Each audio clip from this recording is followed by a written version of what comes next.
Hi, Mary Sherwood Savinsky here. So happy you could join me again for another in a series of presentations or discussions held on Google Hangouts through YouTube. Glad you're joining me live. If you are, if you're listening to this recorded, that's fine too. I hope you get a lot out of this series and out of this one in particular. If you haven't checked out the other in this series, what we've talked about so far is practicing for an interview, and you hear that a lot. You may not know how much it entails until you check out that interview tip number 1, taking notes and being ready with written questions and some phrases and notes to help you answer difficult interview questions or questions that are challenging for you. For example, why you're leaving your last job, why you aren't working, things like that. Wearing appropriate and comfortable clothes and testing them out, we spoke about previously, and also last time visiting the location the day before the interview so that you can get an idea of how long it's going to take to get there. Is there any construction?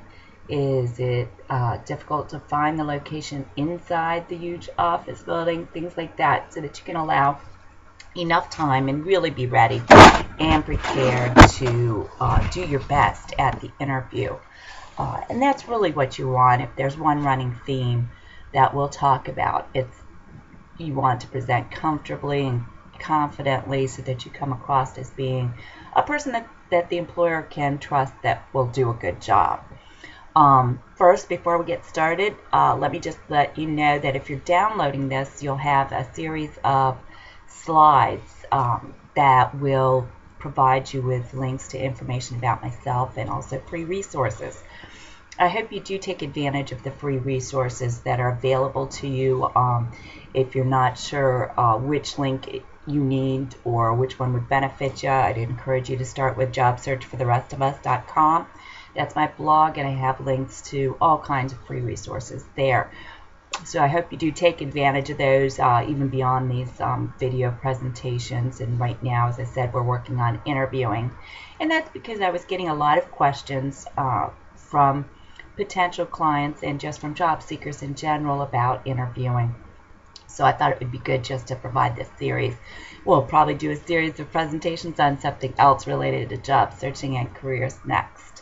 A little bit about myself. I am an occupational consultant, and I do pretty much anything related to work. Mainly I help people find jobs, whether they've been injured or lost their job due to downsizing, or are just looking for a better opportunity and are currently working. It's really important to also manage your career while you are working and to maintain your credibility for your employer and know where you stand with them, as well as keeping an eye out for any opportunities that might come across your path. If you're not looking out for an opportunity, you might miss one and then find out too late that you really needed that opportunity. I work with a lot of people who tell me, they had no idea they were going to get laid off, and after I've talked to them for a while, they begin to realize what signs were there that could have let them see a little earlier on that they might start looking around, or at least getting their resume together and keeping their eyes open. Really, in today's job market, nobody's job is entirely safe, and really employers aren't looking to keep employees for 20 and 30 years like they used to necessarily. Anyway, our economy has changed a bit, so you should really be prepared to be looking out for opportunities as they present themselves. And I have an idea of where you want to go so that you can recognize something that comes along if it's going to help you get where you want to go. More about me on the slides that'll be on the presentation that you can access later on. You can always feel free to visit my website, www.life-works.info. I have more information about myself and my services there. I do charge for my services because that's how I make a living. But please, if you have a quick question or something you think I can help you with, don't hesitate to ask. If I can answer a question with a quick email, I'm happy to do that. So don't hesitate. If you think I can help you with something, let me know. If I can't, maybe I can point you in the right direction. So, well, let's go ahead and talk a little bit about tip number 5, which is relax. And you might be thinking to yourself, what? How can I relax? Shouldn't I be practicing the answers to common interview questions, or researching the company, or maybe reviewing scenarios that will relate my experience to the potential job? And the short answer is no, you should not. You should have already visited the location like we talked about last time. There's very little for you to do beyond that, because you've already prepared your notes that you're going to take into the interview with you. You have your questions for the employer written down. Everything's in a nice notebook folder or planner, organized and ready for you to go. You have your 2 pens. Hopefully you've written your notes in one color and you can write questions and notes in another. You've tested and selected and laid out your interview attire. So really all you have to do is to leave at the appointed time, because you know already how long it's going to take to get there, since you visited the location the day before. So you should have everything that you need ready to go at this point. So you should just relax. You'll want to focus on eating. Don't be tempted to skip meals or drink too much. Drink water. Drink a lot of water. You don't want to get dehydrated. You'd be surprised how that can impact how well your brain cells and your nervous system functions. You want to drink plenty of water, get plenty of rest, and eat regular meals, certainly the night before and the day of the interview. Make sure to watch the news the night before, the morning of, or both. The last thing you want is to arrive at the interview and be engaged or engage someone in small talk and not have an idea of some big news story that everyone is talking about. And you may get in that position where you have to have a little bit of small talk.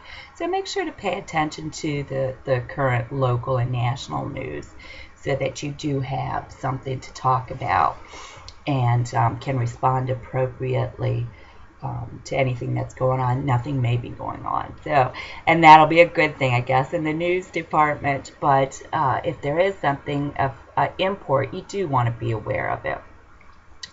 By all means, talk with your friends, your partner, family, loved ones, anyone you'd like to, about how excited you are for this interview, and how you are prepared for it and what you've done to lay the groundwork for it. It's okay to say that you're a little nervous if you are, but don't make that the focus. By continuing to share how excited and prepared you are and focusing on the positive, that'll really underline for yourself and reinforce for yourself that you are prepared, and will really kind of cue your loved ones into the fact that you are, and they'll be able to reassure you even further, and they'll respond more positively to that. But again, if you are a little nervous, it's okay to share that. You do not want to make that your focus, though. And if you have somebody that you're kind of buddying up with, or who is unemployed and also job searching, but maybe not doing as well, and may not be as positive, this right before an interview is not probably the best time to reach out to that person. They may feel like you're rubbing your good fortune to have an interview in their face, or at the very least, they may pull you down with their negativity, even if it's just temporary. I'm not saying don't stay in touch with them, don't have a job-seeking partner or that. at all, but now's not the time for you to be the support for somebody else. Now is the time for you to have people supporting you in being positive and, picking you up. Read things and do things that make you happy. Once you have everything prepared, do things that you enjoy. Surround yourself with anything positive. And again, don't be tempted to reach out to your job search buddies at this point. You can touch base with them afterwards. You really want to maintain your positivity. You want to follow your timeline for arrival and make sure you have the appropriate alarm set, especially if it's early morning. If you need to leave earlier than you're really comfortable, you might want to set a couple of alarms because, again, you want to arrive at the interview appearing calm and collected and very confident, and that's going to give a good impression to the employer. But also, if you're relaxed when you arrive and you're not rushed, you're going to feel more confident, and you'll be able to get that confidence across much more easily. You'll practically exude confidence, in fact, if you do all of these things that I'm outlining for you. So that's really it as far as relaxing goes. Don't be tempted to cram. In other words, it's not college, and really even in college, cramming for an exam probably didn't help that much. So if you really spread things out and look at what you need to do and prepare for it, just remind yourself, if you start to think or worry about it, I'm prepared. I've done this. I have this in place. And you'll do a lot better that way. If you need to jot notes to yourself or write reminders that you have everything that you need to do done, and that you should not worry about anything. If you like to take notes, you like to doodle, whatever you need to do to stay relaxed at this point. Not during the interview, but in the waiting room perhaps it's okay if you are a little nervous while you're waiting. But just breathe, and you're going to do fine, I promise. So now we have practiced and over-practiced, over-prepared. You've written your notes. You've got questions prepared for the employer. You have appropriate, comfortable clothing that you've tested and had people's feedback on. You visited the location the day before, and everything is lined up. You're getting a good night's rest at this point, and getting up, not drinking too much caffeine, having a meal, drinking water, and walking out the door. So I can't wait to talk to you about tip number 6 next week for interviewing. But for now, since we still have some time left, what I thought I would do is talk to you a little bit about some ways to prepare for an interview, to prepare what to talk about during the interview. And some people use the STAR approach, and this is also referred to as SAR or PAR approach. I really prefer the SHARE approach. STAR, by the way, is situation or task, action, and results that you've achieved. And I guess I'll start with that a little and talk a little bit about that, and then share the SHARE model, which it takes you, I think, a little deeper. So really what I end up advising people a lot of times is to start with a STAR when they're preparing stories or anecdotes to bring into an interview situation. And then you can add an extra layer by incorporating the SHARE method. So situation or task, what you want to do is you want to describe a situation that you're in, or a task that you needed to accomplish that you feel like is going to be appropriate to this potential job. You want to describe it as specifically as you can so that you're communicating to the potential employer really, what that situation was and why it's important to the task at hand. So if you developed a training method to use with someone in a different office location, that's one thing. But if you say that you utilized, internet-based computer programs to implement an in-depth and multifaceted training program to use in other offices. That's a very different thing. So you be as specific as you can to paint a picture for the employer about what the situation or the task or event is, so that they have a real good idea. And you can quickly gauge this by sharing it with sharing your situation or task with someone not affiliated with your field. Even though the employer that you're going to be interviewing with, even if it's an HR person, they're going to be somewhat familiar. So, but you still want to make sure that you're getting your point across. So even though they're familiar with the situation in general, you want to make them aware of your situation specifically, so that you can impress them with the action that you took, which is the next letter in STAR. Remember, S, situation, or T, task. And now we have A for action that you took. And again, you want to describe in detail what you did in a way that's going to be impactful. And remember, you are the star of this scenario, and it's uncomfortable for a lot of people to talk about themselves. They don't want to feel like they're bragging, but you really have to sell yourself to an employer. If you don't do it, nobody's going to do it for you. You don't have a little mouse on your shoulder with a bullhorn yelling, "Hire me, I'm fantastic." You want to do what you can do to get across the impact that you've made for your past employers, and therefore could make for this employer. You're always trying to convince them why you are the person for the job, what you can do for them, because that's what they really want to hear. And you want to describe what you did, what action, what your piece was. Even if you're part of a team, don't highlight that. In the end, you know, if you start out by saying, "Oh, this was what we did, and it was very hard, and it was very detailed," and you tell everything in perfect fashion that you intend to, and then you end it with, "But I was only a part of a team," that's going to take away from what you just said. So communicate your piece, and you know, not to negate from the other team members, but you really want to keep the focus on yourself, and that's very important at this point. And finally, R for results. You want to communicate the results that you achieved through your actions. You know, you had this situation, and you took action, and these are the results that you achieved. What was the accomplishment? What did you learn from it? What were the results, most importantly, for your previous employer, so that this potential employer can get a real good sense of what it is you can do for them. That's really what you want to communicate.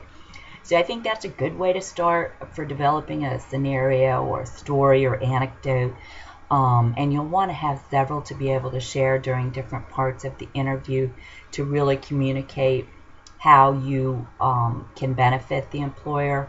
But I think to take it to a deeper level, the SHARE method does help you also include obstacles or hindrances, which is the H in SHARE, and E is evaluate.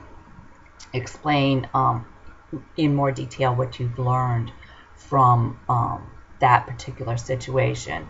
So S is for situation and SHARE as well, and you want to be specific, of course, again. H, hindrances. You want to talk about, well, why was this a difficult challenge? Was it because the other office was in India in a very different time zone, or because it required travel to Costa Rica where no one really wanted to go, but you were willing to go? What was the obstacle there? Did the rest of your team members not really agree that this needed to be done? Share a little bit about what the obstacle or any hardship that you had to overcome in order to actually take a action. And again, be very specific about the course of action that you took. Results, again, discuss the results of what you did. But then finally, E, which again I believe adds a whole other layer onto your scenario, is, you know, what you took away from this whole situation and experience. You evaluated it and found what, and how has that improved your ability to work in this particular position that you're talking to the employer about.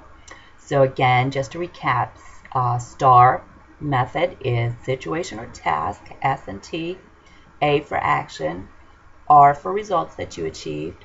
The SHARE model is S for situation, H for hindrance, A for action, R for results, and E for evaluate.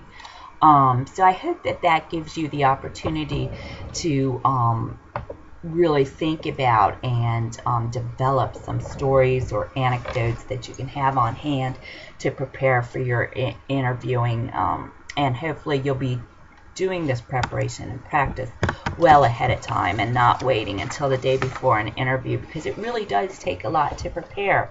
And you know, I'm often surprised when people call me the day before they have an interview scheduled in person for a job that they would really love to obtain, and